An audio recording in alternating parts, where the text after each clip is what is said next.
ఇప్పుడు నేను చెప్పబోయే వార్తని మీరు మొత్తం చూడాల్సిందే. మీ అభిప్రాయాన్ని ఖచ్చితంగా కామెంట్ బాక్స్లో చెప్పాల్సిందే. ఎందుకంటే అంతలా ఉంటుంది ఈ విషయం. అసూయ. ఒక అమ్మాయిపై మరొక అమ్మాయికి అసూయ కలిగితే ఇంత దారుణంగా ఉంటుందనే విషయం ఇది. ఇద్దరు కూడా ఒకే హాస్టల్లో ఉంటున్నారు, ఒకే హాస్టల్లో ఉండి చదువుకుంటూ ఉన్నారు. కానీ తోటి విద్యార్థి క్లాస్లో ఫస్ట్ వస్తుందని అసూయపడిన మరొక స్టూడెంట్ ఏం చేసింది ఇప్పుడు నేను మీకు చెప్పబోతున్నాను. ఈ విషయాన్ని ఖచ్చితంగా మీరు చూస్తే అసూయ ఇంత పని చేస్తుందా? అసూయ పరులను మీరు చాలామందిని చూసుంటుంటారు, కానీ ఈ స్థాయిలో అసూయ పరులను చూస్తే ఖచ్చితంగా మీరు ఆశ్చర్యపోతారు. ఈ వార్తను మీరు కంప్లీట్గా చూసి మీ అభిప్రాయాన్ని కమెంట్ బాక్స్లో ఖచ్చితంగా తెలియజేయాల్సిందే. అమ్మాయి ఏం చేసిందంటే, హాస్టల్లో ఉంటున్న ఒక అమ్మాయి అందరికంటే ఆఖరణ కాలేజ్లో జాయిన్ అయింది. కానీ అందరికంటే ఫస్ట్ క్లాస్ వస్తుంది. సహజంగా కొన్ని 100%లో ఇలాంటి సినిమాల్లో హీరోయిన్ ఫస్ట్ క్లాస్ వచ్చేటప్పటికి హీరోకి అసూయ కలుగుతుంది కదా. అసూయ కలిగినప్పుడు ఏం చేస్తాం ఆ సినిమాలో మనం చూస్తాం. కానీ రియల్గా ఒక అమ్మాయి తనకంటే క్లాస్లో ఫస్ట్ వస్తుందని అసూయపడి ఏం చేసింది అంటే, అమ్మాయి జుట్టు కట్ చేసింది. జుట్టు కట్ చేయడమే కాదు, చేయి కోసేసింది. చేయి కోసి క్షుద్ర పూజలను ఏర్పాటు చేసింది. నిన్ను చంపేస్తాను అని ఒక లెటర్లో రాసి బెదిరించింది. ఆ అమ్మాయి కేకలు వేయడంతో బయటికి పారిపోయింది. ఇదంతా కర్నూలు జిల్లాలో జరిగింది. అంటే ఒక క్లాస్మేట్పై, తోటి విద్యార్థినిపై, ఒక అమ్మాయిపై మరొక అమ్మాయికి అసూయ కలిగితే ఇంత దారుణంగా వ్యవహరిస్తారని అందరూ ముక్కును వేలేసుకుంటున్న పరిస్థితి ఉంది. ఎస్ఎఫ్ఐ అక్కడికి వచ్చే ఆందోళన కూడా చేస్తుంది. ఈ వార్త మొత్తం చెప్తున్నాను. మీరు విన్న తర్వాత మీ అభిప్రాయాన్ని ఖచ్చితంగా కమెంట్ బాక్స్లో తెలియచేయండి. ఇలాంటి అసూయ పరులను మీరు కూడా ఎప్పుడైనా చూసారా? మీ స్నేహితుల్లో కూడా ఇలాంటి అసూయ పరులు ఎక్కడైనా ఉన్నారా? మీరు కమెంట్ చేయండి. కర్నూలు జిల్లాలో బీతాండ్రపాడు ఎస్ఆర్ విద్యా సంస్థల్లో ఈ ఘటన చోటు చేసుకుంది. ఎస్ఆర్ విద్యా సంస్థల్లో ఒక విద్యార్థి క్షుద్ర పూజలు చేసింది. ఒక లెటర్ కూడా రాసింది. ఆ లెటర్లో ఏం రాసిందో చెప్తున్నాను చూడండి. వసే, ఎందుకే నీకు అంత కొవ్వు? ఎందుకు నా దారికి అడ్డొస్తున్నావు? ఎందుకు ఫస్ట్ వస్తున్నావు? అంటే అమ్మాయి ఫస్ట్ క్లాస్ వస్తుందంట, బాగా చదువుతుందంట, ఫస్ట్ క్లాస్ వస్తుందంట. ఎందుకు ఫస్ట్ వస్తున్నావు? లాస్ట్లో జాయిన్ అయ్యావు, లాస్ట్లోనే ఉండు. మర్యాదగా చెప్తున్నా, లేకపోతే ఇక నీ పని అంతే, జాగ్రత్త అంటూ చూడండి. ఒకసారి ఆ లెటర్ రాసింది, అక్కడ నిమ్మకాయలు పెట్టింది. అంతేకాదు ఇంకొక దృశ్యాన్ని కూడా మీకు చూపిస్తాను. అక్కడ అమ్మాయి జుట్టు కూడా పెట్టింది. You are finished, Blessy, you are finished అంటూ ఒక చిన్న ఫోటోను వేసింది. కిల్ యూ, చంపేస్తాను నిన్నంటూ పెట్టింది. ఆ అమ్మాయి జుట్టు కట్ చేసింది. ఆ అమ్మాయి జుట్టును కోసేసింది. చూడండి ఒకసారి, జుట్టును కట్ చేసి ఆ పేపర్లో పెట్టి అక్కడ ఒక తగ్గేదేలే అన్నట్టు సింబాలిక్గా కూడా ఉంది అక్కడ. సో యు ఆర్ ఫినిష్డ్ అని పెట్టింది, జుట్టు కట్ చేసింది, ఆ నిమ్మకాయలు పెట్టింది, యు ఆర్ ఫినిష్డ్ అని చెప్తుంది, కిల్ యూ అని చెప్తుంది. అంటే ఒక అమ్మాయిపై మరొక అమ్మాయికి అసూయ కలిగి చంపేస్తుందా? ఇంత దారుణమో చూడండి ఒకసారి. అమ్మాయి చేయి కోసేసింది. చేయి కోసేసి ఆ రక్తపు బొట్లు పట్టుకుని వెళ్ళి అక్కడ క్షుద్ర పూజలు చేస్తున్నట్టుగా అమ్మాయి బిల్డప్ ఇచ్చింది. అంటే నిన్ను చంపేస్తాను. అమ్మాయిని మానసికంగా చంపేయాలి అనుకుంది, కుదిరితే భౌతికంగా కూడా చంపేయాలనుకుంది. అందుకే చేయి కోసేసింది. ఒకవేళ అమ్మాయి బతికితే భవిష్యత్తులో క్షుద్ర పూజలు చేస్తుందేమో అనే మానసిక భయంతో ఆ అమ్మాయి చదువు మానేస్తుంది, తనకి ఫస్ట్ క్లాస్లో వచ్చే అవకాశం లేదు అంటూ ఆ అమ్మాయి బెదిరింపులకు, అంటే మానసికంగానూ బెదిరించింది, భౌతికంగా కూడా బెదిరింపులకు దిగింది. అసూయ. దీనికి అంతటికీ కారణం అసూయ. ఆ అమ్మాయి ఆఖరణ జాయిన్ అయిందంట, అందరికంటే ఆఖరణ ఆ కాలేజీలో జాయిన్ అయిందంట. కానీ బాగా చదువుతోంది, పాపం బాగా చదివి ఫస్ట్ క్లాస్లో మార్కులు తెచ్చుకుంటుంది. దీంతో అసూయపడిన తోటి విద్యార్థిని ఇంత దారుణానికి, ఇంత ఘాతుకానికి పాల్పడింది. ఈ ఘటన చూస్తే మీకేమనిపిస్తుందో మీ అభిప్రాయాన్ని కామెంట్ బాక్స్లో తెలియచేయండి. ఇంకా చాలా ఉంది దీని గురించి. ఆ విద్యార్థి తండ్రి మాట్లాడారు. ఈ ఘటనపై విద్యార్థి తండ్రి మాట్లాడారు. విద్యార్థి తండ్రి ఏం మాట్లాడారు చూద్దాం. పాప ఫ్రెండ్ వాళ్ళ ఫాదర్కి ఫోన్ చేసి చెప్పడం ద్వారా మాకు ఈ విషయం తెలిసింది. మేము వెంటనే ప్రిన్సిపాల్కి ఫోన్ చేస్తే, లేదు సార్ విచారిస్తున్నాము, చూస్తున్నాము, మాట్లాడుతున్నాము అన్నాడు. అంటే ఏంటి ఇది, ఎంతవరకు ఇది సిచ్యువేషన్ వెళ్ళిందో ఒకసారి మీరు అర్థం చేసుకోండి. అంటే రాత్రి 12:30కి జరిగితే మాకు ఇంటిమేషన్ ఇవ్వకుండా ఇంతవరకు ఉన్నారంటే కారణం ఏంటి? దాని మీద కొన్ని లెటర్స్ కూడా ఉన్నాయి. ఐ విల్ కిల్ యూ, నువ్వు ఎలా ఫస్ట్ క్లాస్ స్టూడెంట్వి, నువ్వు మాకంటే లేట్గా జాయిన్ అయ్యావు, నువ్వు ఫస్ట్ క్లాస్ స్టూడెంట్వి, నువ్వు చదవకూడదు, నీకు మార్క్స్ తక్కువ రావాలి, నీకు ఈసారి మార్క్స్ ఎక్కువ వస్తే నేను ఏం చేస్తాను చూడని 2 లెటర్స్ కూడా ఉన్నాయి, నిమ్మకాయలు ఉన్నాయి. ఈ విధంగా మరి ఈ విధంగా జరుగుతుంటే యాజమాన్యం ఏం చేస్తుంది ఏం తెలియట్లేదు. మాకు న్యాయం జరగాలి సార్. ఎందుకంటే ఎవరు చేశారో వాళ్ళు బయటికి రావాలి. వాళ్ళు బయటకు వచ్చి వాళ్ళను మాకు అప్పచెప్పాలి. ఇది మేము కోరేది. సార్ ఇప్పుడు అమ్మాయి చదువుతుంది, first year second year? First year student, BiPC first year. ఇప్పుడు అమ్మాయిని ఎవరు భయపెట్టారండి? వాళ్ళ తోటి ఫ్రెండ్స్ అయి ఉండొచ్చు, అంటే స్టూడెంట్స్ అయి ఉండొచ్చు. లెటర్లు వాళ్ళు రాశారండి. లెటర్లో ఏమని రాశారంటే, పాప ఫస్ట్ వచ్చింది, అంటే లేటుగా జాయిన్ అయింది పాప ఫస్ట్ వచ్చింది. ఈసారి ఇలానే నువ్వు ఫస్ట్ వస్తే మాత్రము ఖచ్చితంగా నిన్ను అది కిల్లు అని చెప్పేసి ఒక ఫోటో పెట్టి, పాపది చిన్నప్పుడు ఫోటో వాళ్ళు పెట్టుకుంటే ఆ ఫోటో పెట్టేసి దానిపైన అది కిల్లు అని రాసినారు. రెండు కట్ చేసిన తర్వాత ఉదయం మా 10 వరకు ఫోన్ అయితే రాలేదు. అక్కడే మా పాప కూడా ఉండడం వల్ల మా పాప ఫోన్ చేసి చెప్పింది ఇది విషయము అన్న, ఇలా పాపకి కోసినారు. పాప పేరేంటి? బ్లెస్సీ. పాప పేరు బ్లెస్సీ అండి. అది చేయి కోసినారు, ఇట్లా ఇబ్బంది ఉంది, హాస్పిటల్ కూడా ఇప్పుడే పోయొచ్చామన్నారు. మరి మిడ్ నైట్ నుంచి జరిగితే హాస్పిటల్ తీసుకెళ్ళలేదు అని చెప్పినారు. సో మేము అప్పుడు బయలుదేరి వచ్చినాం. ఒక ప్రిన్సిపల్ ఫోన్ చేసి ప్రిన్సిపల్ అయితే రెస్పాండ్ ఇవ్వట్లేదు. ఫస్ట్ నుంచి అలానే చేస్తున్నాడు. వీడికి వచ్చిన తర్వాత అడిగితే కూడా నవ్వుతున్నాడు. వీడికి వచ్చిన తర్వాత కూడా ఏం సార్ ఏం జరుగుతుంది ఏంటంటే నవ్వుతున్నాడు. రెస్పాండ్ అయితే లేదు. ఇక్కడ సీసీ కెమెరాలు లేవు, లైట్లు లేవు. పైగా ఎవరైతే కంప్లైంట్ ఇవ్వడానికి వచ్చినారో మీరే చేశారేమో అన్నట్టు మాట్లాడుతున్నారు. మా మీదే అంటున్నాడు. మళ్ళీ మీరే చేశారేమో, మీరే పేరెంట్స్ మీరు హాలిడేస్ కూలి పోవాలంటే మీరు కావాలని చేసుకున్నారేమో, మీరే కోసుకున్నారేమో అంటున్నాడు. ఎద్దులు కట్ చేస్తున్నాయి, చేతికి కట్టింది, కొద్దిగా నరం కూడా కట్ అయిపోయేది. నరం కట్ అయితే ఇంకా పెద్దగా అయ్యేది ప్రాబ్లము. నా పేరు బాజీ అండి, ఎస్ఆర్ కాలేజ్. చూసారా వాళ్ళు చెప్పిన మాటలు కూడా, అమ్మాయి తండ్రి కూడా చెప్పారు. అసూయ అంటే క్లాస్ ఫస్ట్ వస్తోందని అసూయతో తోటి విద్యార్థిని మరో విద్యార్థిని జుట్టు కోసేసింది, క్షుద్ర పూజలు చేస్తున్నానని చెప్పింది, చెయ్యి కోసేసింది. నిజంగా ఒక నరువు కట్ అయి ఉంటే అమ్మాయి భవిష్యత్తు ఏమై ఉండేది అంటే మానసికంగా చంపేయాలనుకుంది, కుదిరితే శారీరకంగా కూడా భౌతికంగా కూడా చంపేయాలనుకుంది. అందుకే చెయ్యి కోసేయడంతో అక్కడ కట్టు కూడా కట్టారు. ఇప్పుడు SFI విద్యార్థులు కూడా అక్కడికి వచ్చి ఆందోళన చేస్తున్నారు. ఇలాంటి విద్యార్థినులపై కఠిన చర్యలు తీసుకోవాలి, ఇలాంటి దుర్మార్గాలకు పాల్పడే వారిపై కఠిన చర్యలు తీసుకోవాలి. గతంలో కూడా కొన్ని బెదిరింపులకు పాల్పడే విధంగా అంటే ఫస్ట్ వస్తున్నాయని అసూయపడే సందర్భాలు ఉన్నాయి. కాలేజ్ మేనేజ్మెంట్కి చెప్పినా, అమ్మాయి తల్లిదండ్రులకు చెప్పినా ఎటువంటి చర్యలు తీసుకోలేదని చెప్తున్నారు.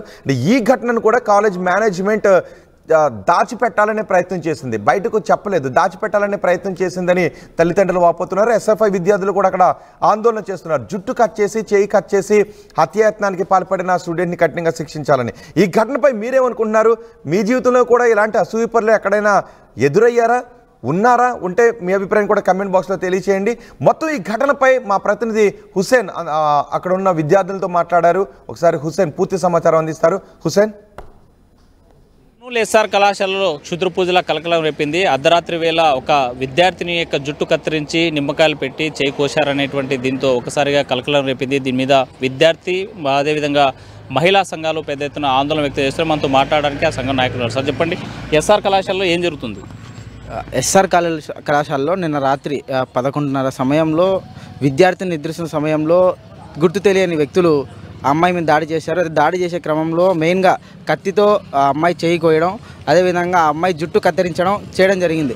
ఆ చెయ్యి కోసే క్రమంలో అమ్మాయికి నొప్పి వచ్చి గట్టిగా అరిచింది. ఆ అరిచే క్రమంలో వాళ్ళందరూ పారిపోయారు. అయితే ఆ పారిపోయే క్రమంలో అమ్మాయి నేను చూసింది వాళ్ళు ఏళ్ళు ఒకటే అనేసి చెప్పింది. తర్వాత అక్కడ ఉన్నటువంటి సిబ్బంది వచ్చి ఆ అమ్మాయిని అడిగితే సరే దీన్ని చూద్దామనేసి పొద్దున వరకు లేదా ఈరోజు మధ్యాహ్నం వరకు కూడా తల్లిదండ్రులకు తెలియకుండా దాన్ని కప్పిపెట్టే ప్రయత్నం చేశారు. అయితే వేరే విద్యార్థుల ద్వారా తల్లిదండ్రులు తెలుసుకొని ఇక్కడికి ఉటావుటిన వచ్చారు. వచ్చిన తర్వాత కూడా తల్లిదండ్రులు అడిగితే లేదు దీనిపైన ఎంక్వైరీ చేస్తాం, ఇంకా మాకు కూడా స్పష్టంగా అవగాహన రాలేదనేసి తల్లిదండ్రులను లోపల పెట్టారు. అదేవిధంగా విద్యార్థి సంఘాలు మహిళా సంఘాలు పోయి ప్రశ్నిస్తే ఎందుకు ఇది జరిగిందనేసి అడుగుతుంటే పేరెంట్స్ని ఏమైనా ఎంక్వైరీ చేసి కనుక్కుందామంటే పేరెంట్స్తో విద్యార్థి సంఘాలు కానీ మహిళా సంఘాలు కానీ ఫస్ట్ మాట్లాడలేదు. తర్వాత మహిళా సంఘాలు గొడవ చేయడం ద్వారా ఆ పేరెంట్స్తో మాట్లాడించారు. ఆ పేరెంట్స్ కూడా భయపడుకుంటూ అప్పటికే వాళ్ళని భయపెట్టే ప్రయత్నం SR యాజమాన్యం చేసింది.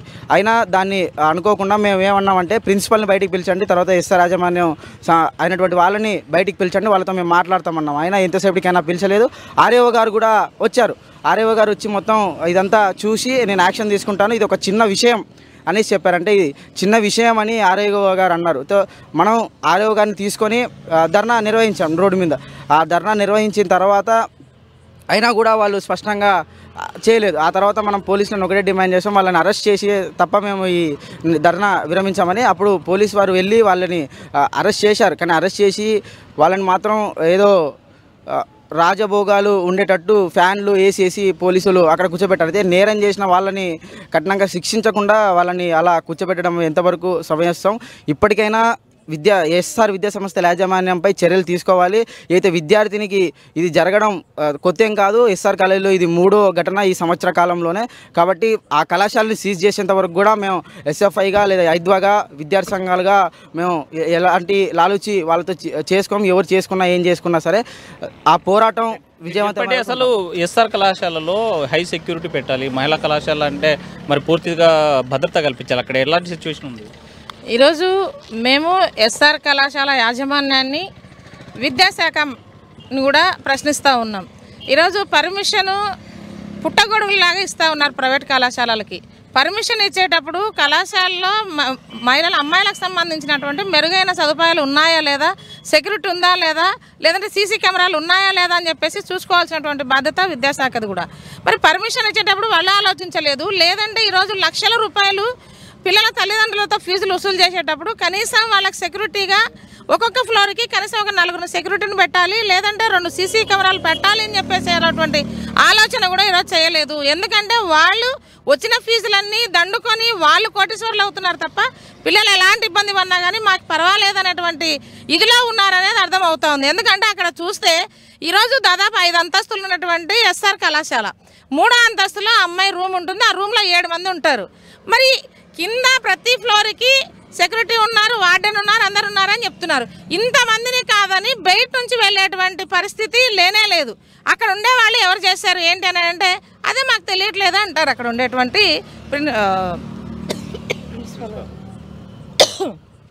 ప్రిన్సిపల్ కాదు కరెస్పాండెంట్ గారు. అసలు ఒక అమ్మాయి పైన క్షుద్ర పూజలు జరిగితే నిన్న ఎప్పుడో మిడ్ నైట్ జరిగింది, కనీసం ఇప్పటిదాకా కూడా ఎలాంటి యాక్షన్ లేదు. పెద్ద ఎత్తున ప్రోగ్రాం చేసాం. ఇక్కడికి వస్తే సిఐ గారు కూడా నేను తీసుకుంటానమ్మా కంప్లైంట్ ఇవ్వండి అని చెప్తా ఉన్నారు. మాకు కావాల్సింది కంప్లైంట్ కాదు.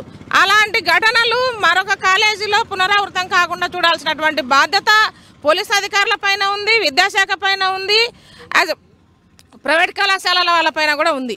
అందుకోసం ఈ మధ్యకాలంలో తరచుగా అది బనవాసి ఘటన కావచ్చు, ఆదోని కావచ్చు, మన కోడుమూరు దగ్గర ఉండేటువంటి వెంకటగిరి కావచ్చు, అంటే అవి ఒక భాగం అయితే ఇది అమ్మాయి మంచిగా చదువుతూ ఉంది ఇంటెలిజెన్స్ అని చెప్పేసి చెప్తా ఉన్నారు. ఇంటెలిజెన్స్ అయితే అమ్మాయి పైన శుద్ర పూజలు చేయాల్సినటువంటి అవసరం ఏంటి, జుట్టు కత్తర చేయాల్సినటువంటి అవసరం ఏంటి? అందుకని చెప్పేసి మేమేం చెప్తా ఉన్నామంటే ఆ అమ్మాయికి ఎవరైతే అలాంటి ఘటనకు పాల్పన్నారో ఈరోజు ఫోరెన్సిక్ ల్యాబ్లు ఉన్నాయి. నిన్న మిడ్ నైట్ జరిగింది, ఇప్పటిదాకా ఎలాంటి చర్యలు తీసుకోలేదు. అందుకని చెప్పేసి మేము మహిళా సంఘంగా ఎస్ఎఫ్ఐగా డిమాండ్ చేసేది ఒకటే, ఏదైతే ఈరోజు ఎస్ఆర్ కళాశాలలు నిర్లక్ష్యం వహిస్తున్నారో నిర్లక్ష్యం వీడాలి, కళాశాల జీవన రద్దు చేయాలని చెప్పేసి కోరుతా ఉన్నాం. అంటే మీ వైపు బాధిత విద్యార్థులు లేదు, వాళ్ళ తల్లిదండ్రులు లేరు, కేవలం మీరు ఆరోపిస్తున్నారంటే మేము ఈరోజు ప్రజా సంఘాలుగా కోరుతున్నది ఒకటే, ఎవరికైనా సరే ఇలాంటి సంఘటనలు జరగకూడదు అని చెప్పేసి మా డిమాండ్. ఎక్కడున్నా కానీ ఈరోజు మేము మహిళా సంఘంగా ఎస్ఎఫ్ఐగా ఖచ్చితంగా బాధితుల పక్షాన ఉంటామని చెప్పేసి తెలియజేయడం అనేది జరుగుతూ ఉంది. అందుకోసమని చెప్పేసి రాబోయే కాలంలో కూడా ఇప్పుడు ఏదైతే ఈ కళాశాల ఉందో కళాశాల పైన చర్యలు తీసుకోకపోతే కనుక ఖచ్చితంగా మేము పెద్ద ఎత్తున ఉద్యమం చేస్తాము. ఇది మాత్రం వాస్తవం. ఎందుకంటే ఈ రోజుతో పోదు, ఇది ఇంకొక అమ్మాయితో పోదు. ఇలా ఎంతమంది బలి కావాలి? మేము ఒకటే అడుగుతా ఉన్నాం. ఈరోజు కర్నూలు జిల్లాలో దేశంలోనే లాస్ట్ స్టేజ్లో ఉండేటువంటి ఇది అక్షరాస్యతలో జిల్లా కర్నూలు జిల్లా. మరి అలాంటిది కాస్తో పూస్తో పరిజ్ఞానం ఉండేటువంటి వాళ్ళు ఈరోజు మా పిల్లల్ని చదివించాలి, మా పిల్లలు అవ్వకూడదు అని చెప్పేసి ఈరోజు వాళ్ళ అష్ట కష్టాలు పడి పిల్లల్ని చదివించడానికి ఇక్కడ వదులుతూ ఉన్నారు. అలాంటి చోట కూడా రక్షణ లేదు. మా ఎదురుగానే ఈ అమ్మాయికి ఇలా జరిగింది, మా పిల్లలు ఊపిరుంటే ఉప్పు అమ్ముకొని బతుకుతారని చెప్పేసి దాదాపు 10 మంది పిల్లల్ని వెనక్కి తీసుకెళ్ళినటువంటి పరిస్థితి కూడా మేము చూసాం మా కళ్ళతో. అందుకని చెప్పేసి ఖచ్చితంగా మెరుగైనటువంటి సదుపాయాలు ఉన్నటువంటి కళాశాలలకు పర్మిషన్ ఇవ్వాలని చెప్పేసి కూడా మేము మహిళా సంఘంగా డిమాండ్ చేస్తూ ఉన్నాం. విద్యార్థులకు రక్షణ కల్పించాలి. మనం వేల రూపాయలు ఖర్చు పెట్టి తమ యొక్క భవిష్యత్తు బాగుండాలనేసి ప్రైవేటు కళాశాలలు చదివిస్తే మాత్రం అక్కడ సెక్యూరిటీ లేదు, జుట్లు కత్తిరిస్తున్నారు, నిమ్మకాయలు కోస్తున్నారు, చేయి కూడా కోసేటువంటి పరిస్థితి ఉంది. క్షుద్ర పూజలు జరిపేటువంటి పరిస్థితి హాస్టల్లో ఉంది అంటే ఎస్ఆర్ కళాశాల యాజమాన్య నిర్లక్ష్యానికి ఇది నిదర్శనం అంటున్నారు. తాజాగా మొన్నే చూసాం మనం నారాయణ కళాశాల ఈ అనంతపురంలో ఒక విద్యార్థి ఆత్మహత్య చేసుకున్నటువంటి ఘటన మరో ఘటన ఇక్కడ పునరావృతం అవుతుంది. క్షుద్ర పూజలకు కలకల రేపేటువంటి పరిస్థితి ఉన్నటువంటి నేపథ్యంలో పోలీసులు నిష్పక్షపాతంగా విచారణ జరిపించాల్సిన అవసరం ఉంది. యాజమాన్యం తప్పుంటే మాత్రం తప్పనిసరిగా శిక్షించాలని విద్యార్థి అదేవిధంగా మహిళా సంఘాలు డిమాండ్ చేసేటువంటి పరిస్థితి. వీడియో జర్నలిస్ట్ చంద్రశేఖర్తో Hussain, RTV, Kurnool. At KLH Global Business School, we help you learn the greatest skill in life, making the right choice. KLH Global Business School.